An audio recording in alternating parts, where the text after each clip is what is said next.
പ്രിയപ്പെട്ട സുഹൃത്തുക്കളെ, സഹയാത്രികരെ,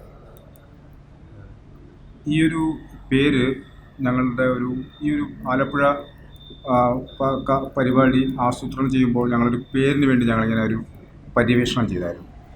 എന്ത് പേരായിരിക്കും, പലതരത്തിലുള്ള സജഷൻസ് വന്നു.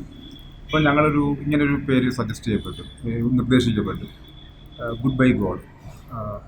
അത് ഇങ്ങനൊരു പ്രോഗ്രാമിന് ശരിയായിട്ടുള്ള പേരാണോ എന്നുള്ളൊരു തോന്നൽ പലർക്കും ഉണ്ടായി.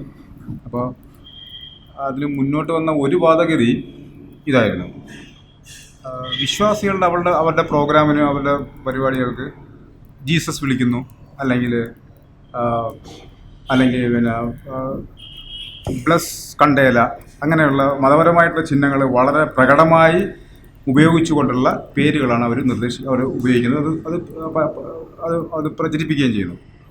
എന്നാൽ യുക്തിവാദികളുടെ ഒരു പുതിയ പ്രവണത കുറച്ചും കൂടെ ഇൻഡയറക്റ്റ് ആയിട്ടുള്ള പേരുകൾ ഉപയോഗിക്കുക എന്നുള്ളതാണ്. For example, litmus. അത് മോശമുള്ള രീതിയിലല്ല ഞാൻ പറയുന്നത്. ലിറ്റ്മസ് അല്ലെങ്കിൽ ബെനീഷ്യ, ഇങ്ങനെയുള്ള പേരുകൾ ഇൻഡയറക്റ്റ് ആയിട്ട് ഒരു സ്വാഭാവികമായിട്ടൊരു ഒരു ക്യൂരിയോസിറ്റി, ഒരു ജിജ്ഞാസ ഉണർത്തുന്ന പേരുകളാണത്.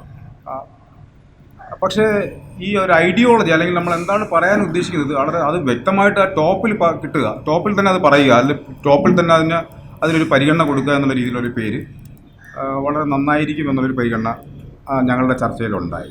അപ്പോൾ അങ്ങനെ ഈ ഒരു പേര് നിർദ്ദേശിക്കുന്നു. അപ്പോൾ ഇത്തരം പേരുകൾ നമ്മൾ ഈ കാര്യക്രമത്തിൻ്റെ പ്രചരണാർത്ഥം നമ്മൾ സോഷ്യൽ മീഡിയയിൽ ഉപയോഗിക്കുന്നുണ്ട്, അല്ലെങ്കിൽ മറ്റു സ്ഥലത്ത് ഉപയോഗിക്കുന്നുണ്ട്. ഈവൻ നമുക്ക് ഇതുപോലെ പോസ്റ്ററുകൾ തയ്യാറാക്കാൻ പറ്റും. അപ്പോൾ ഇത് പലയിടത്തും പ്രചരിക്കപ്പെടുന്നു. അപ്പോൾ ഇത് തന്നെ അത് സെൽഫ് ടോക്കിംഗ് ആണ്. അത് തന്നെ സംസാരിക്കുന്നുണ്ട്, അത് എന്താണ് എന്ന് അത് സംസാരിക്കുന്നുണ്ട്. പല ആളുകളെയും അതിലേക്ക് തട്ടി ഉണർത്തേണ്ടത് ഡയറക്റ്റായിട്ട് അത്തരം പോസ്റ്ററുകൾ തന്നെ, അത്തരം ഹെഡിങ്ങുകൾ തന്നെ സഹായിക്കും. അപ്പോൾ അതുകൊണ്ടാണ് ഞങ്ങൾ തികച്ചും ഇപ്പോഴുള്ള ട്രെൻഡിന് വിരുദ്ധമായിട്ട് ഇത്തരമുള്ള ഡയറക്റ്റ് അറ്റാക്ക് ചെയ്യുന്ന തരത്തിലുള്ള ഹെഡിങ് ഉപയോഗിക്കാൻ, അല്ലെങ്കിൽ ഇതുപോലുള്ള തലവാചകങ്ങൾ ഉപയോഗിക്കാനുള്ളൊരു തീരുമാനം സജസ്റ്റ് ചെയ്യപ്പെട്ടത്. അത് ഒരുപക്ഷെ മറ്റുള്ളവർക്കൊരു ഡയറക്ഷനായിട്ട് തോന്നുന്ന, ഒരു വഴികാട്ടിയായിട്ട് തോന്നുകയാണെങ്കിൽ അത് നല്ലതായിരിക്കും എന്നും ഞങ്ങൾ വിചാരിക്കുകയുണ്ടായി. അങ്ങനെയാണ് ഈ പേര്, ഈ ഗുഡ് ബൈ ഗോഡ് എന്നുള്ള പേര് ഞങ്ങൾ തിരഞ്ഞെടുത്തത്. അപ്പോൾ എൻ്റെ വിഷയം യഥാർത്ഥത്തിൽ എന്തുകൊണ്ട് ഗുഡ് ബൈ ഗോഡ് നമ്മൾ പറയണം എന്നതിനെ വെച്ചിട്ട് ആയിരിക്കണമെന്ന് ഞാൻ വിചാരിച്ചു. അതിൽ രണ്ട് കാര്യം മാത്രമേ എനിക്ക് പറയാനുള്ളൂ. രണ്ട് കാര്യം മാത്രം എന്ന് വെച്ചാൽ, ഒന്നതിൽ ഗോഡ് എന്നുള്ളൊരു സങ്കല്പം, അല്ലെങ്കിൽ ദൈവം എന്നുള്ള സങ്കല്പം, അത് വസ്തുതാവിരുദ്ധമാണ്. അത് യാഥാർത്ഥ്യമായിട്ടുള്ള ഒന്നല്ല എന്നുള്ളതാണ്. അതിപ്പോൾ ഇതുപോലൊരു യുക്തിവാദ സമ്മേളനത്തിൽ അതല്ല എന്ന് പറയേണ്ടത് കാര്യമില്ല. എല്ലാവർക്കും അറിയാം, ദൈവവിശ്വാസം മിഥ്യയാണ്, അടിസ്ഥാനമില്ല. അത് മനുഷ്യൻ്റെ പ്രാകൃത ചിന്താമണ്ഡലത്തിലുണ്ടായതാണ്. മനുഷ്യൻ്റെ ജ്ഞാനത്തിൻ്റെ ജ്ഞാനത്തിൻ്റെ ഉദയത്തിൻ്റെ ആ കാലഘട്ടത്തിലുണ്ടായ ഒരു ചിന്തയാണ്, വിശ്വാസമാണ് ദൈവവിശ്വാസം എന്നുള്ളത്. മനുഷ്യൻ പൊതുവെ യുക്തിവാദിയാണ്. മനുഷ്യൻ ആദിമ മനുഷ്യൻ കൂടിയും, അല്ലെങ്കിൽ ഹോമോസാപ്പിയൻസ് എന്ന് ഭൂമുഖത്ത് ഉണ്ടായോ അന്ന് മുതൽ തന്നെ ആ ഹോമോസാപ്പിയൻസ് തന്നെ ഒരു യുക്തിവാദിയായിരുന്നു. ഒരുപാട് ചോദ്യങ്ങൾ ചോദിക്കാനും ഉത്തരം തേടുവാനും ഉള്ള സ്വാഭാവിക പ്രവണത എല്ലാ മനുഷ്യർക്കും ഉണ്ട്, അന്ന് നമ്മുടെ പൂർവിക മനുഷ്യർക്കും ഉണ്ടായിരുന്നു. അപ്പോൾ ആ ചോദനയുടെ ഒരു ഫലമാണ് ദൈവവിശ്വാസം. കാരണം ഈ ലോകത്തുള്ള എല്ലാം എങ്ങനെ സൃഷ്ടിക്കപ്പെട്ടു, അല്ലെങ്കിൽ ഇതൊക്കെ എങ്ങനെ സംഭവിക്കുന്നത്, തീ ഉണ്ടാകുന്നത് എങ്ങനെ, ദുരന്തങ്ങൾ ഉണ്ടാകുന്നത് എങ്ങനെ, അഗ്നിപർവ്വതങ്ങൾ ഉണ്ടാകുന്നത് എങ്ങനെ, ഇതിനെല്ലാം ഒരു കാരണം കണ്ടുപിടിക്കാനുള്ള പ്രവണത മനുഷ്യർ പൊതുവെ ഉണ്ട്. അപ്പോൾ അത്തരം ഒരു കാര്യകാരണ ബോധത്തിൻ്റെ ഫലമായിട്ടുള്ളൊരു സൃഷ്ടി മാത്രമായിരുന്നു ആദ്യകാല ദൈവം. പിന്നെ അത് മതമായിട്ട് ഇഴുകിച്ചേരുകയും അത് നമ്മുടെ മനുഷ്യൻ്റെ ജീവിതത്തിൽ, സാമൂഹ്യമായിട്ടുള്ള ജീവിതത്തിൽ ഒരു അടരായിട്ട് മാറുകയും അത് മനുഷ്യൻ്റെ ജീവിതത്തിന് നിരന്തരം സർവ്വവ്യാപകമായ ഒരു പിടിമുറുക്കത്തിലേക്ക് അവശേഷിക്കുകയും ചെയ്തു. അതിൻ്റെ കാരണങ്ങൾ പലതുണ്ട്. നമ്മുടെ ചില സയൻറ്റിസ്റ്റുകൾ പറയുന്നത്, നമ്മൾ കമാൻഡ് ചെയ്യപ്പെടാൻ വിധിക്കപ്പെട്ടവരാണ് മനുഷ്യർക്ക് ഒരു സജസ്റ്റീവായിട്ട് ഒരാൾ നിർദ്ദേശിക്കപ്പെടുകയാണെങ്കിൽ അനുസരിക്കാനുള്ള ഒരു ജീൻ നമുക്കുണ്ട്. അതിന് റിച്ചാർഡ് ഡോക്കിൻസിനെ പോലുള്ള ശാസ്ത്രജ്ഞർ പറയുന്നത്, അല്ലെങ്കിൽ ചിന്തകർ പറയുന്നത്, നമ്മളുടെ അത്തരമൊരു ജീനുണ്ട്, അനുസരിക്കപ്പെടാനുള്ളൊരു ജീൻ നമ്മൾക്കുണ്ട്. സ്വാഭാവികമായിട്ടും നമുക്ക് അത്തരത്തിലുള്ള ജീൻ ഉള്ളത് കൊണ്ട് മാത്രമാണ് ദൈവം പോലുള്ളൊരു കമാൻഡിങ് പവറിലോട്ട് നമ്മൾ വിശ്വാസം പുലർത്തുന്നത്. ഒരു ഉദാഹരണം പറയുകയാണെങ്കിൽ, കുറച്ച് കുട്ടികൾ കളിച്ചുകൊണ്ടിരിക്കുന്നു, കുറച്ച് കുട്ടികൾ കളിച്ചു. അപ്പം മുതിർന്ന ഒരാൾ പറയുകയാണ്, നിങ്ങളാരും ആ കുളത്തിൽ പോയോ, ആ കുളത്തിൽ പോകരുത്, ആ കുളത്തിൽ പോയാൽ അവിടെ മുതലുണ്ട്, നിങ്ങളെ മുതല പിടിക്കും എന്ന് പറയും. അപ്പം ഈ കമാൻഡിന് വിധേയാവുന്ന കുട്ടികൾ ആ കുളത്തിൽ പോവില്ല. എന്നാൽ ഈ കമാൻഡിന് കീഴ്പ്പെടാത്ത കുട്ടികൾ അവിടെ ആ കുളത്തിൽ പോകും. അവർ അപകടപ്പെടാൻ സാധ്യതയുണ്ട്. അത്തരം കുട്ടികൾ മരിക്കാനും സാധ്യതയുണ്ട്. അപ്പോൾ അത്തരം കുട്ടികളുടെ പുതിയ തലമുറ ഉണ്ടാകുന്നില്ല. അടിമകളായിട്ട് ഈ നിർദ്ദേശങ്ങൾ സ്വീകരിക്കപ്പെടുന്ന കുട്ടികളുടെ ഒരു തലമുറ ഉണ്ടാകുന്നുണ്ട്. അതുകൊണ്ട് ഇതൊരു പരിണാമ പ്രക്രിയയുടെ ഭാഗമാണെന്ന് റിച്ചാർഡ് ഡോക്കിൻസിനെ പോലുള്ളവർ പറയുന്നത്. ദൈവവിശ്വാസം നമ്മൾ ആത്യന്തികമായിട്ട് ഇൻബിൽട്ട് ചെയ്യപ്പെട്ടതാണ്. അത് മറ്റൊന്നുമല്ല, നമ്മൾ കമാൻഡിന് അല്ലെങ്കിൽ നമ്മൾ നിർദ്ദേശങ്ങൾക്ക് നമ്മൾ വിധേയപ്പെട്ടവരാണ്. അത് മനുഷ്യരാശിയെ ചില സമയത്ത് സഹായിച്ചിട്ടുണ്ട്, പക്ഷേ ചില സമയത്ത് അത് വിനാശകരവുമായി മാറിയിട്ടുമുണ്ട്. അത് തന്നെയാണ് എല്ലാ മനുഷ്യരിലും ബഹുഭൂരിപക്ഷം സൊസൈറ്റിയും സമൂഹവും ദൈവവിശ്വാസത്തിൽ അധിഷ്ഠിതമായത് അത് ഒരു കാരണം അതാണ്. നമ്മളുടെ ജനിതകപരമായിട്ട് അത്തരം വാസനകളുണ്ട്. അപ്പോൾ ഈ ജനിതകപരമായ വാസന ഒരു പ്രധാന ഘടകമാണ്. അത് പല യുക്തിവാദ ചർച്ചകളിലും ഇത്തരം ഒരു ആശയം മുന്നോട്ട് വരുന്നത്. എന്തുകൊണ്ടാണ് ഈ പൊതുസമൂഹം ഭീകരമായിട്ടുള്ള മൃഗീയമായ മെജോറിറ്റി ആളുകളാണ് ഈ ദൈവവിശ്വാസത്തിൽ വിശ്വസിക്കുന്നത്. അപ്പോൾ അതിൻ്റെ ഒരു ആ പ്രവണത ഉണ്ടാക്കിയ ഒന്ന് നമ്മളുടെ ജീനുകളിൽ നമ്മൾ പേറുന്നുണ്ട്. ഈ ജീനുകളിൽ നിന്ന് അതിജീവിച്ച് പോകാനുള്ള ടെൻഡൻസി, അതിശക്തമായ ടെൻഡൻസി ഉണ്ടാക്കിയെങ്കിൽ മാത്രമേ ബഹുഭൂരിപക്ഷം ആളുകളിലും ഒരു മാറ്റം ഉണ്ടാക്കാൻ കഴിയുള്ളൂ. അതുകൊണ്ടാണ് നമ്മളിപ്പം തന്നെ എത്രയോ പ്രഭാഷണങ്ങളുണ്ട്. ദൈവവിശ്വാസത്തെ വളരെ സിമ്പിളായിട്ട് ചലഞ്ച് ചെയ്യപ്പെടാവുന്ന ഒരു ആശയമാണ്.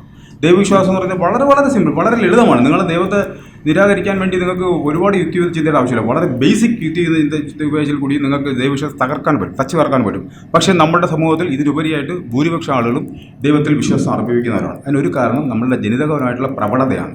അപ്പോൾ ഈ പ്രവണത വളരെ നിഷ്പ്രയാസം നമുക്ക് തുടച്ചു മാറ്റാൻ പറ്റില്ല എന്നുള്ളതാണ് ഈ ജനിതകപരമായിട്ടുള്ള ഈ അടിസ്ഥാന തത്വത്തിൻ്റെ തത്വം നിർദ്ദേശിക്കുന്നത്. ഇനി ഇതൊരു ഘടകമാണ്. എനിക്ക് മറ്റൊരു കാര്യം ചർച്ച ചെയ്യാനുള്ളത്, ഈ നമ്മൾ പറഞ്ഞില്ലേ, ദൈവം ഒരു ചോദ്യത്തിന് കിട്ടിയ ഉത്തരവാണ്. മനുഷ്യൻ ചോദിച്ച ഒരു ചോദ്യത്തിന് കിട്ടിയ ഉത്തരവാണ് ദൈവം എന്ന് പറയുന്നത്. ഇതെങ്ങനെ ഉണ്ടായി, ഇതെങ്ങനെ സംഭവിച്ചു? ഇതൊരു ബേസിക് ചോദ്യത്തിന് ആധുനിക മനുഷ്യൻ്റെ ഉത്തരവായിരുന്നു ദൈവം. എന്നാൽ സയൻസ് വളരെയധികം മുന്നോട്ട് പോവുകയും പലതരം എക്സ്പ്ലനേഷൻ ഈ പ്രപഞ്ചത്തിൻ്റെ പലതരം എക്സ്പ്ലനേഷൻ കൊടുക്കാൻ പറ്റുകയും ചെയ്തു. എന്നാൽ ഇപ്പോഴും ബേസിക്കായിട്ടുള്ള ഒരു പ്രധാന പ്രശ്നം ഇപ്പോഴും നമ്മൾക്ക് ഹാൻഡിൽ ചെയ്യാൻ അല്ലെങ്കിൽ നമുക്ക് കൈകാര്യം ചെയ്യാൻ ബുദ്ധിമുട്ടാണ്. ഈ പ്രപഞ്ചം എങ്ങനെ സൃഷ്ടിക്കപ്പെട്ടു എന്നുള്ളത് വളരെ ഡിഫിക്കൽട്ട് ക്വസ്റ്റ്യനാണ്. അത് വളരെ അതിന് ഉത്തരവില്ലെന്നില്ല, അതിന് ശരിക്കും ഉത്തരവില്ല. കാരണം അത് സയൻസ് അതിൻ്റെ മേഖലകളിലോട്ട് ഇനിയും കടന്നു ചെല്ലേണ്ടതുണ്ട്. സയൻസിൻ്റെ വരമ്പുകൾ വലുതായിക്കൊണ്ടിരിക്കുകയാണ്. ഓരോ വർഷം കഴിയുന്തോറും സയൻസിൻ്റെ അറിവിൻ്റെ അല്ലെങ്കിൽ സയൻസ് നമുക്ക് തരുന്ന അറിവിൻ്റെ ചക്രവാളം വളർന്നുകൊണ്ടിരിക്കുകയാണ്, അതിൻ്റെ അതിർത്തികൾ വളർന്നുകൊണ്ടിരിക്കുകയാണ്. പക്ഷേ എങ്കിൽ കൂടി നമ്മൾ ആ പോയിന്റിലേക്ക് ഈ നിമിഷം വരെ എത്തിയിട്ടില്ല. ഒരു അടിസ്ഥാന ചോദ്യം ഇത് തന്നെയാണ്. പക്ഷേ ഈ അടിസ്ഥാന ചോദ്യത്തിന് ഒരു അടിസ്ഥാനമായിട്ടുള്ള ഉത്തരം നമുക്ക് ഇതുവരെയ്ക്കും കിട്ടിയിട്ടില്ല. അത് ഏതെങ്കിലും ഒരു കാലഘട്ടത്തിൽ ഉണ്ടാകാമെന്ന് നമുക്ക് പ്രതീക്ഷിക്കാം. എങ്കിലും ചില കാര്യങ്ങൾ ഞാൻ ഇതുമായിട്ട് ബന്ധപ്പെട്ട് സജസ്റ്റ് ചെയ്യാം. നമുക്ക് ഈ മനുഷ്യരാശി അല്ലെങ്കിൽ ഈ ഭൂമിയിൽ ജീവജാലങ്ങൾ എങ്ങനെ ഉണ്ടായി എന്നതിനുള്ളൊരു സയൻസിന് ശരിക്കും ഉത്തരവുണ്ട്. അത് നിങ്ങൾക്ക് എല്ലാവർക്കും അറിയാം, പരിണാമം എന്നുള്ള ഒരൊറ്റ ഉത്തരവാണ്. ആ ഉത്തരം യഥാർത്ഥത്തിൽ നമ്മുടെ എല്ലാ മതവിശ്വാസങ്ങളെയും തച്ചുടർക്കാൻ പര്യാപ്തമാണ്, സഫിഷ്യൻ്റാണ്. നിങ്ങൾ ഏത് മതവിശ്വാസം എടുത്ത് നോക്കും, നിങ്ങൾ ഡാർവിനെ ഉപയോഗിച്ചാൽ മാത്രം മതി. ഡാർവിൻ നിങ്ങളുടെ എല്ലാ വിശ്വാസങ്ങളെയും നിരാകരിക്കാനും തകർക്കാനും പര്യാപ്തമാണ്. കാരണം ഡാർവിൻ്റെ പരിണാമ സിദ്ധാന്തം അന്ന് വരെ ലോകത്തിൽ ഉണ്ടായിട്ടില്ലാത്ത ഒരു പുതിയ തരം അവബോധമാണ് മാനവരാശി കൊടുത്തത്. അത് വെറും ഒരു തിയറി മാത്രമല്ല, ആ തിയറി ബയോളജിയിൽ ഒതുങ്ങുന്നതുമല്ല. സാധാരണ തിയറി ഇപ്പോൾ നമ്മൾ പൊതുവെ ഡാർവിൻ്റെ തിയറി ബയോളജിയിൽ ഒതുങ്ങുന്ന ഒരു തിയറി ആയിട്ടാണ് കാണുന്നത്, ബയോളജിയിൽ ഒതുങ്ങുന്ന തിയറി ആയിട്ടാണ്. എന്നാൽ ഡാർവിൻ്റെ തിയറി ബയോളജിയിൽ ഒതുങ്ങുന്നതല്ല. അത് മൊത്തത്തിൽ മനുഷ്യരാശിക്ക് മൊത്തത്തിലൊരു പുതിയ ഒരു കാഴ്ചപ്പാട് അല്ലെങ്കിൽ ഒരു ജ്ഞാനോദയമാണ് അത് കൊടുത്തത്. കാരണം ഒന്നുമില്ലാമയിൽ നിന്നും എന്തൊക്കെ മഹത്തായ കാര്യങ്ങൾ എങ്ങനെ ഉണ്ടാക്കാം എന്നുള്ളതിൻ്റെ മഹത്തായ ഒരു ആശയമായിരുന്നു ഡാർവിൻ കൊടുത്തത്. ഒരു ഏകകോശ ജീവിയിൽ നിന്നും ഒരു നീല തിമിംഗലം എങ്ങനെ ഉണ്ടാവും എന്നുള്ളതിന് വളരെ വളരെ സിമ്പിൾ ഒരു എക്സ്പ്ലനേഷനാണ് ഡാർവിൻ്റെ പരിണാമ സിദ്ധാന്തം. അത് നിങ്ങൾക്ക് ഡാർവിൻ്റെ പരിണാമ സിദ്ധാന്തം അതെങ്ങനെ വർക്ക് ചെയ്യുന്നുള്ളത് നമുക്ക് വളരെ വളരെ ഏതൊരു ലളിതമായ മനസ്സിനും മനസ്സിലാക്കാവുന്ന ഒരു കാര്യമാണ്. ആ കോൺസെപ്റ്റ് മനസ്സിലാക്കാൻ അതീവ ബുദ്ധി ആവശ്യമില്ല. പക്ഷേ ഇവിടെ ഒരു പ്രശ്നമുണ്ട്. നിങ്ങൾക്ക് ഒരു കാര്യം നിങ്ങൾക്ക് നഷ്ടപ്പെടും. ഈ ജീവൻ എങ്ങനെ ഉണ്ടായി എന്നുള്ളതിന് ഡാർവിന് ഉത്തരവില്ല. ഒരിക്കൽ ഒരു ജീവന്റെ ഒരു ബിന്ദു ഉണ്ടായി കഴിഞ്ഞാൽ ആ ബിന്ദു എങ്ങനെ ഒരു നീലത്തിമിംഗലം ആവാം എന്നുള്ളതിന് ഡാർവിൻ്റെ സിദ്ധാന്തം പര്യാപ്തമാണ്. നിങ്ങൾക്കത് മനസ്സിലാവും. ഡാർവിൻ്റെ സിദ്ധാന്തം നിങ്ങൾക്ക് ഫോളോ ചെയ്യുകയാണെങ്കിൽ അത് സാധ്യമാണ്. പക്ഷേ ഈ ജീവൻ എങ്ങനെ ഉണ്ടായെന്നുള്ളത് ഡാർവിൻ്റെ എക്സ്പ്ലനേഷൻ ഇല്ല. പക്ഷേ ഒരു കാര്യം നമുക്ക് ഉറപ്പിക്കാം, ഏതെങ്കിലും വിധത്തിൽ ജീവൻ ഉണ്ടായി കഴിഞ്ഞാൽ, അത് ഒരു ജീവൻ്റെ ഒരു ബിന്ദു ഉണ്ടായി കഴിഞ്ഞാൽ അത് മഹത്തായ പല കാര്യത്തിലോട്ട് പോകും. ഇത് ഞാൻ നേരത്തെ പറഞ്ഞു, ഡാർവിൻ്റെ തിയറി ബയോളജിയിൽ ഒതുങ്ങുന്നതല്ല, അല്ലെങ്കിൽ ജീവശാസ്ത്രത്തിൽ ഒതുങ്ങുന്നതല്ല. ഡാർവിൻ്റെ തിയറി മറ്റു മഹത്തായ പല അവബോധങ്ങളിലേക്ക് നമ്മളെ ഉണർത്തി എന്നുള്ളതാണ് സത്യം. ഒരു ഉദാഹരണം പറയുകയാണെങ്കിൽ, പ്രപഞ്ചം എങ്ങനെ ഉണ്ടായി എന്നുള്ളതിനും ഡാർവിൻ്റെ ഈ സിദ്ധാന്തം നമുക്ക് പരിഗണിക്കാവുന്നതാണ്. പ്രപഞ്ചത്തിനും പരിണാമത്തിൻ്റെ പലപരമായ ഘട്ടങ്ങളുണ്ട്. എന്തിനു പറയാം, നമ്മുടെ മനുഷ്യ ജീവിതത്തിലുള്ള സോഫ്റ്റ്വെയറിന് പോലും നമുക്കത് കണ്ടെത്താൻ പറ്റും. ഇപ്പം നമ്മൾ ഉപയോഗിക്കുന്ന സോഫ്റ്റ്വെയർ, ഇപ്പം നമ്മൾ ആദ്യം ഉപയോഗിച്ച സോഫ്റ്റ്വെയർ അല്ല നമ്മളിപ്പോൾ ഉപയോഗിക്കുന്നത്. ഇപ്പം നമുക്ക് ആർട്ടിഫിഷ്യൽ ഇൻ്റലിജൻസ് ആയി കഴിഞ്ഞു. മനുഷ്യനേക്കാൾ നന്നായിട്ട് ചിന്തിക്കുന്ന, അല്ലെങ്കിൽ മനുഷ്യനെ പോലെ ചിന്തിക്കുന്ന, അല്ലെങ്കിൽ മനുഷ്യനേക്കാൾ ബഹുവിധം നന്നായിട്ട് ചിന്തിക്കുന്ന മെഷീനുകൾ നമുക്കിപ്പോൾ നിർമ്മിക്കാൻ സാധ്യമാണ്. ഇപ്പം ആർട്ടിഫിഷ്യൽ ഇൻ്റലിജൻസ് സമയമാണ് AI. അതുകൂടാതെ ഇപ്പം വേറൊരു ഇതും കൂടെ ഒരു പുതിയൊരു വികാസവും കൂടെ ഉണ്ടായിട്ടുണ്ട്. അത് AGI ആണ്, ആർട്ടിഫിഷ്യൽ ജനറൽ ഇൻ്റലിജൻസ്. ഒരു മനുഷ്യനെ കണക്ക് എന്ത് തരത്തിലുള്ള ചിന്തകൾക്കും എന്ത് തരത്തിലുള്ള പ്രോബ്ലം സോൾവിങ്ങിനും സഹായകമാകുന്ന ഒരു സോഫ്റ്റ്വെയറിനാണ് AGI എന്ന് പറയുന്നത്, ആർട്ടിഫിഷ്യൽ ജനറൽ ഇൻ്റലിജൻസ്. അപ്പം ഇതിൻ്റെ എല്ലാം തുടക്കം വളരെ സിമ്പിളാണ്. ആ തുടക്കത്തിൽ നിന്നാണ് നമ്മളിപ്പോൾ ഒരു ചെറിയൊരു സോഫ്റ്റ്വെയറിൻ്റെ കോഡ് എഴുതി, അല്ലെങ്കിൽ ആരോ ഒരു വ്യവസ്ഥയിലായിട്ട് അത് നിങ്ങൾക്കറിയാം കമ്പ്യൂട്ടർ വർക്ക് ചെയ്യുന്നത് എങ്ങനെയാണെന്ന് അറിയാൻ പറ്റും. ഒരു ഡോട്ട് അല്ലെങ്കിൽ ഒരു ഡോട്ട് ഇല്ലാത്ത അവസ്ഥ, ഒരു പൾസ് അല്ലെങ്കിൽ ഒരു പൾസ് ഇല്ലാത്ത അവസ്ഥ, ഇതാണ് ബേസിക് ആയിട്ടുള്ള കമ്പ്യൂട്ടറിൻ്റെ പ്രവർത്തനം എന്ന് പറയുന്നത്. നിങ്ങൾ ഒരു സ്വിച്ച് ഇടുന്നു, ഒരു സ്വിച്ച് ഓഫ് ചെയ്യുന്നു, സ്വിച്ച് ഇടുന്നു, ഓഫ് ചെയ്യുന്നു, ഒരു 0 അല്ലെങ്കിൽ 1. ഈ ബൈനറി സിസ്റ്റത്തിൽ നിന്നാണ് എല്ലാ കമ്പ്യൂട്ടറും വർക്ക് ചെയ്യുന്നത്. പക്ഷേ ഈ ബൈനറി സിസ്റ്റം എവിടം വരെ നമ്മളെ മനുഷ്യരാശി എത്തിച്ചു നിങ്ങൾ നോക്കുക. മനുഷ്യനെ കണക്ക് ചിന്തിക്കുന്ന ഒരു ജീവിയെ, അല്ലെങ്കിൽ ഒരു മനുഷ്യനേക്കാൾ ബഹുവിധം നന്നായിട്ട് പ്രവർത്തിക്കുന്ന ഒരു യന്ത്ര മസ്തിഷ്കം നിർമ്മിക്കാൻ നമുക്ക് സഹായിച്ചു. അതിൻ്റെ സഹായം എന്ന് വെച്ചാൽ ഈ ബേസിക്കായിട്ട് ഈ ഒരു അടിസ്ഥാനപരമായിട്ട് ഒരു ഡെവലപ്മെൻ്റാണ്, ഒരു സംഭവ വികാസം മാത്രമാണ്. ഇത് ഞാൻ പറഞ്ഞു വരുന്നത്, ഈ ഡാർവിൻ്റെ പരിണാമ സിദ്ധാന്തം എല്ലാ നമ്മുടെ നിത്യജീവിതത്തിലെ എല്ലാ കാര്യങ്ങളും ആപ്ലിക്കബിളാണ്. ഡാർവിൻ്റെ ഒരു അദ്ദേഹത്തിൻ്റെ ഒരു പരാമർശമുണ്ട്. അപ്പം ഞാനിത് നിങ്ങൾ റിച്ചാർഡ് ഡോക്കിൻസിൻ്റെ പുസ്തകത്തിൽ ഒരുപക്ഷെ വായിച്ചിട്ടുണ്ടാവും. അദ്ദേഹം പറഞ്ഞത് ഈ കണ്ണെന്ന് പറഞ്ഞത് വളരെ വളരെ കോംപ്ലിക്കേറ്റഡ് അവയവമാണ്, വളരെ കോംപ്ലിക്കേറ്റഡ് ആണ്. അത് പരിണാമം വഴി ഉണ്ടാക്കാൻ പാടില്ല, അത് ചലഞ്ച് ചെയ്യപ്പെടേണ്ടതെന്ന് ഡാർവിൻ അദ്ദേഹത്തിൻ്റെ പുസ്തകത്തിൽ ഇങ്ങനെ എഴുതി വെക്കുന്നുണ്ട്. ഒരു ലൈൻ മാത്രമാണ് അങ്ങനെ എഴുതിയിരിക്കുന്നത്. പക്ഷേ അടുത്ത ലൈനിൽ അദ്ദേഹം എക്സ്പ്ലെയിൻ ചെയ്യുന്നുണ്ട് കണ്ണെണ്ണ എങ്ങനെ ഉണ്ടാവുമെന്നുള്ളത്.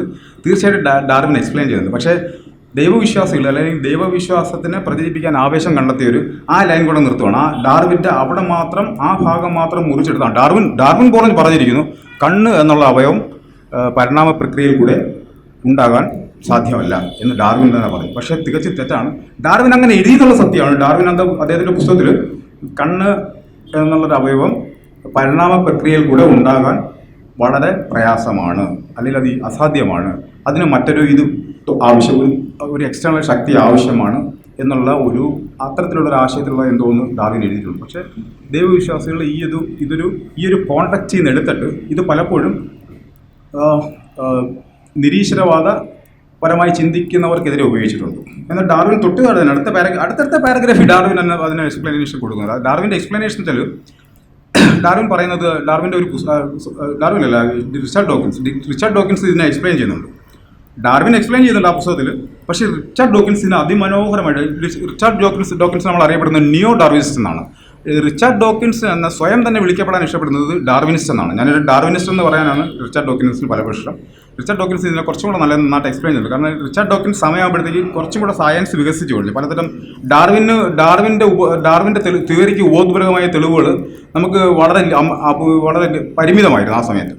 അന്ന് പല ജൈവശാസ്ത്രത്തിൻ്റെ പല ശാഖകളും വികസിച്ചിട്ടില്ല. അപ്പം ഈ സെല്ലുലാർ ബയോളജി അല്ലെങ്കിൽ അങ്ങനെയുള്ള ശാഖകൾ വികസിച്ചില്ല. അപ്പോൾ സെല്ലുലാർ ബയോളജിയൊക്കെ നന്നായിട്ട് സപ്പോർട്ട് ചെയ്യുന്നുണ്ട്. ഇപ്പോൾ ഡാർവിൻ്റെ തിയറി നന്നായിട്ട് സപ്പോർട്ട് ചെയ്യുന്നുണ്ട്. പക്ഷേ അന്ന് ആ ഒരു ശാസ്ത്രശാഖകൾ ഡാർവിൻ്റെ കാലഘട്ടത്തിൽ അത്ര വികസിച്ചിട്ടുണ്ടായിരുന്നില്ല. ഞാൻ ആ വിഷയത്തിലേക്ക് വരാം. അപ്പം റിച്ചാർഡ് ഡോക്കിൻസിൻ്റെ ഒരു പുസ്തകത്തിൽ, ആ പുസ്തകത്തിൻ്റെ പേര് മൗണ്ട് ഇമ്പോസിബിൾ എന്നാണ് പേര്, അസാധ്യമല എന്നാണ് ആ പുസ്തകത്തിൻ്റെ പേര്. മലയാളത്തിൽ അത് ട്രാൻസ്ലേഷൻ ഉണ്ടെന്ന് എനിക്ക് സംശയമുണ്ട്, മലയാളത്തിലില്ലെന്നാണ് തോന്നുന്നത്. അസാധ്യമല, the mount impossible. The mount ഇമ്പോസിബിളിൽ റിച്ചാർഡ് ഡോക്കിൻസ് വളരെ വളരെ രസകരമായ ഒരു ഉപമ പറയുന്നുണ്ട്. ഇത് ഈ പരിണാമ സിദ്ധാന്തം എങ്ങനെ മനസ്സിലാക്കാം എന്നതിനെ പറ്റി. അതിനകത്ത് ഒരു ലളിതമായിട്ടുള്ള ഒരു വിശദീകരണത്തിലൂടെ ഞാനതിപ്പോൾ പറയാൻ ശ്രമിക്കാം. നമ്മളൊരു മല കയറുകയാണ്, ഒരു മല കയറാൻ നമ്മൾ നോക്കുകയാണ്. പക്ഷെ അത് ആ മലയ്ക്ക് വളരെ ചെങ്കുത്തായ ഒരു ഭാഗമുണ്ട്, വളരെ സ്റ്റീപ്പായിട്ടുള്ളൊരു ഭാഗമുണ്ട്. നമ്മൾ ആ മലയുടെ ആ ഭാഗത്ത് നിന്നുകൊണ്ട് നമ്മൾ മല കയറാൻ ശ്രമിക്കുകയാണ്. അപ്പോൾ അത് തികച്ചത് ഇമ്പോസിബിളാണ്. നമ്മൾ പെട്ടെന്ന് നമ്മൾ പുറകിലോട്ട് പോകും. Because it is impossible, it is very steep. അപ്പം നമ്മളെന്ത് ചെയ്യുന്നു? അപ്പം നമ്മളപ്പോഴേ ഉടനെ ഇതിന് പിൻവാങ്ങുന്നു, ഈ ശ്രമത്തിൽ നിന്ന് പിൻവാങ്ങുന്നു. കാരണം അത്ര ഒരു സ്റ്റീപ്പ് ചെങ്കുത്തായ ഒരു മലയിൽ നമുക്കൊരിക്കലും കയറാൻ സാധ്യതയില്ല. പക്ഷേ നമ്മൾ എന്താ ചെയ്യേണ്ടതെന്ന് വെച്ചാൽ, നമ്മൾ ഈ മലയ്ക്ക് ചുറ്റും ഒന്ന് കറങ്ങി നോക്കുക. മലയ്ക്ക് ചുറ്റും കറങ്ങുമ്പോൾ മലയുടെ എല്ലാ ഭാഗവും ഇതുപോലെ ചെങ്കുത്തല്ല, അതിന് പടിപടിയായിട്ടുള്ള ഭാഗങ്ങളുണ്ട്. പടിപടിയായിട്ട് മലയിൽ കൊച്ചു പടിപടിയായിട്ടുള്ള ഭാഗമുണ്ട്. ആ പടിയിൽ കയറുകയാണെങ്കിൽ നിങ്ങൾ ആ മലയുടെ ടോപ്പിൽ എത്താൻ പറ്റും. ഇതാണ് പരിണാമത്തിൻ്റെ ഒരു വഴി എന്ന് പറഞ്ഞാൽ ഇതാണ്. നിങ്ങളിപ്പം ഒരു കണ്ണെന്നുള്ളൊരു അവയവത്തിനെ ചിന്തിക്കുന്നു. കണ്ണ് വളരെ കോംപ്ലിക്കേറ്റഡ് ആണ്. ഈ ക്യാമറ ഇതുപോലുള്ള ക്യാമറയേക്കാൾ വളരെ സങ്കീർണമായ ഒരു പ്രക്രിയയാണ്. ക്യാമറയ്ക്ക് ബ്രെയിൻ ഇല്ല എന്നുള്ളതാണ്. കണ്ണിന് ബ്രെയിനായിട്ടുള്ളതും അത് പലതരം വിഭവങ്ങളെ സമാഹരിക്കുകയും നമുക്ക് വളരെ വ്യക്തമായിട്ടുള്ള കാഴ്ചയും ഉണ്ടാക്കുകയും ചെയ്യുന്നതാണ് കണ്ണെന്ന് പറയുന്നത്. അപ്പം ഈ കണ്ണിൻ്റെ ഒരു എക്സ്പ്ലനേഷൻ പറയുന്നത്, ആദ്യം കണ്ണല്ല ഉണ്ടാകുന്നത്, ആദ്യം കണ്ണുണ്ടാകുന്നില്ല. ആദ്യം ഒരു ചെറിയൊരു ജീവിയുണ്ട്, ഒരു കടലിൻ്റെ അടിത്തട്ടിൽ കിടക്കുന്ന ഒരു അട്ട പോലത്തെ ഒരു ജീവിയുണ്ട്. അതിന് ലൈറ്റ് സെൻസ് ചെയ്യുന്ന ഒരു ചെറിയൊരു ഭാഗമുണ്ട്. അത് നിഴൽ സെൻസ് ചെയ്യാൻ പറ്റും, അതുപോലെ അതിന് വെളിച്ചം സെൻസ് ചെയ്യാൻ പറ്റും. അത് ഇരുട്ടും സെൻസ് ചെയ്യാൻ പറ്റും, ഇരുട്ട് സെൻസ് ചെയ്യാൻ പറ്റും. അത് ഇരുട്ടിലാണെന്ന് അറിയാൻ പറ്റും, വെട്ടത്തിൽ വരുവാണെങ്കിൽ വെട്ടത്തിലാണെന്ന് അറിയാൻ പറ്റും. അത് മാത്രം സെൻസ് ചെയ്യുന്നൊരു അവയവം അതിനുണ്ട്. പരിണാമ പ്രക്രിയ ഈ ജീവി മുന്നോട്ട് പോവുകയാണ്. കുറച്ച് കഴിയുമ്പോഴത്തേക്ക് ഈ ജീവിക്ക് വളരെ വളരെ വളരെ അവ്യക്തമായിട്ടുള്ള രീതിയിൽ നിറത്തിൻ്റെ ചില ഷെയ്ഡുകൾ അതിന് തിരിക്കാൻ പറ്റും. അല്ലെങ്കിൽ ഒരു ഗ്രേ ഷെയ്ഡുകൾ തന്നെ തിരിച്ചറിയാൻ പറ്റും. വെട്ടം എന്നുള്ളൊരവസ്ഥയുണ്ട്, വെളിച്ചം എന്നുള്ളൊരവസ്ഥയുണ്ട്, ഡാർക്ക്നെസ് എന്നുള്ളൊരവസ്ഥയുണ്ട്, ഇരുട്ട് എന്നുള്ളൊരവസ്ഥയുണ്ട്. പക്ഷേ ഈ വെളിച്ചത്തിന് ഇരുട്ടിന് ഇടയ്ക്കുള്ള കുറേ അവസ്ഥകളുണ്ട്. കുറച്ച് വെളിച്ചം, കൂടുതൽ വെളിച്ചം, നല്ല വെളിച്ചം, ഇതെല്ലാം കുറേശ്ശെ ഈ ജീവി ഡെവലപ്പ് ചെയ്ത് വരുന്നുണ്ട്. ഇത് മനസ്സിലാക്കാൻ വേണ്ടി. അപ്പോൾ ഈ ജീവി അതിൻ്റെ പരിസ്ഥിതിയിൽ വെളിച്ചമുള്ള ഭാഗം അതിന് മനസ്സിലാക്കാൻ പറ്റും. അപ്പം ഒരു ജീവി ഇരുട്ടിൽ നിന്നും വെളിച്ചത്തിൽ നിന്നും സെൻസ് ചെയ്ത് മനസ്സിലാക്കുന്നതിന് കുറച്ചും കൂടെ മുന്നോട്ട് വന്നിട്ട് അത് കുറച്ചും കൂടെ ആ വെളിച്ചത്തിൻ്റെ ഗ്രഡേഷനെ ചെയ്യാൻ മനസ്സിലാക്കാൻ വേണ്ടി ഒരു അവയവം അത് പതുക്കെ ഉണ്ടാകും. ഈ ജീവി വീണ്ടും മുന്നോട്ട് പോവുകയും അത് ബ്ലാക്ക് ആൻഡ് വൈറ്റ് ചിത്രങ്ങളിലാക്കുന്നത് മനസ്സിലാക്കാൻ വേണ്ടി അതിന് പറ്റുകയും ചെയ്യുന്നു. ഇതെല്ലാം അങ്ങനെയാണ് കണ്ണ് വികസിക്കുന്നത്. അവസാന ഒരു ഘട്ടത്തിൽ പൂർണ്ണമായിട്ടുള്ള നിറങ്ങൾ സെൻസ് ചെയ്യുന്ന കണ്ണിൻ്റെ ഡെവലപ്മെൻ്റായിട്ട് മാറും. ഇത് ഡാർവിൻ്റെ പരിണാമ സിദ്ധാന്തം വളരെ സത്യമാണെന്നുള്ള അറിയുന്നതിന് ഒരു ഒറ്റ കാരണം മാത്രമേ ഉള്ളൂ. നിങ്ങൾ എല്ലാ ജീവവർഗ്ഗങ്ങളെയും പരിശോധിക്കുക, കണ്ണിൻ്റെ സ്ട്രക്ചർ സെയിം ആണ്. മനുഷ്യൻ്റെ കണ്ണിൻ്റെ സ്ട്രക്ചറും, കുതിരയുടെ കണ്ണിൻ്റെ സ്ട്രക്ചറും, പുലിയുടെ കണ്ണിൻ്റെ സ്ട്രക്ചറും, തവളയുടെ കണ്ണിൻ്റെ സ്ട്രക്ചറും, ഏത് ജീവി വെർട്ടിബ്രേലാണെങ്കിലും നട്ടലുള്ള ജീവികളാണെങ്കിലും ശരി, നട്ടലില്ലാത്ത ജീവികളാണെങ്കിൽ ശരി, സസ്തനികളാണെങ്കിൽ ശരി, കണ്ണിൻ്റെ സ്ട്രക്ചർ സെയിം ആണ്. അപ്പോൾ ഒരു ബിന്ദുവിൽ നിന്നാണ് ഈ ഡെവലപ്മെൻറ്റ് ഉണ്ടായെന്നുള്ളതിന് ഒരു ഉദാഹരണം കണ്ണിൻ്റെ ഒരു കേസാണ്. ഇനി മറ്റൊരു ഉദാഹരണം കൂടെ പറഞ്ഞുതരാം. ഇത് അതുപോലെ ചിറകിൻ്റെ ഒരു ഡെവലപ്മെൻറ്റ്. ചിറക് പല രീതിയിലും ഉണ്ടായിട്ടുണ്ട് കേട്ടോ. മനുഷ്യ പരിണാമ പ്രക്രിയയിൽ പലതരം ചിറകുകൾ ഉണ്ടായിട്ടുണ്ട്. ചില ജീവികളുടെ ചിറക് കൈകൾ പരിണമിച്ച് ചിറകുണ്ടാകുന്ന ജീവികളുണ്ട്. അതുപോലെ മുതുകിൻ്റെ വാരിയല് വികസിച്ച് ചിറകുണ്ടാകുന്ന സിറ്റുവേഷൻസ് ഉണ്ടായി. ചിറക് തന്നെ പല രീതിയിലുണ്ടായിട്ടുണ്ട്. പക്ഷേ എങ്കിൽ ചിറകിനെ ഇങ്ങനെയാണ്. ചിറക് ഒരു അസാധ്യമായിട്ടുള്ള അവയവമാണ്. ഒരു ഫ്ലൈറ്റ് എന്ന് പറഞ്ഞാൽ ഇപ്പം തന്നെ ഒരു വിമാനം ഉണ്ടാക്കുക എന്ന് പറഞ്ഞാൽ വളരെ അസാധ്യമായ കണ്ടുപിടുത്തമാണ്. സാധാരണ കണ്ടുപിടുത്തമല്ല. അതിന് മെറ്റലറിയുടെ നമുക്ക് അറിവുണ്ടായിരിക്കണം. എയറോഡൈനാമിക്സിൽ നമുക്ക് കുറച്ച് അറിവുണ്ടായിരിക്കണം. പലതരം അറിവുകളുടെ ഒരു സമാഹാരമാണ് ഈ ഫ്ലൈറ്റ് എന്ന് പറയുന്നത്. ഫ്ലൈറ്റ് ഒരു സിമ്പിൾ പ്രോസസ്സ് അല്ല, പലതരം അറിവുകൾ സമാഹരിച്ചുകൊണ്ട് മാത്രമാണ് നമുക്ക് ഉണ്ടാക്കാൻ പറ്റുന്നത്. അതുപോലെ തന്നെയാണ് ഈ ജീവവർഗ്ഗങ്ങളിലെ ഫ്ലൈറ്റ് എന്നുള്ള പ്രക്രിയ. ഫ്ലൈറ്റ് വളരെ പറക്കുന്ന ജീവി എന്ന് പറഞ്ഞത് വളരെ സങ്കീർണമായിട്ടുള്ളൊരു ഒരു കഴിവാണ്. അതുണ്ടാകുന്നത് ഇങ്ങനെയാണ്. ഒരു ജീവി ഏതോ ഒരു ഘട്ടത്തിൽ ഒരു മരത്തിൻ്റെ മേളിൽ നിന്ന് ഒന്ന് വീണു.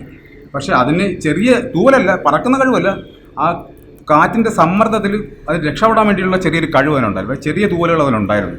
അത് അബദ്ധവശാൽ അത് വിരിക്കുകയും ആ കാറ്റിൽ സമ്മർദ്ദം ഉണ്ടാക്കി അതിൻ്റെ വീഴ്ചയുടെ ആഘാതം കുറയ്ക്കാനും അതിന് കഴിഞ്ഞു. അപ്പോൾ ചിറക് ആദ്യം ഉണ്ടാകുന്നത് ഫ്ലൈറ്റിന് വേണ്ടിയിട്ടല്ല,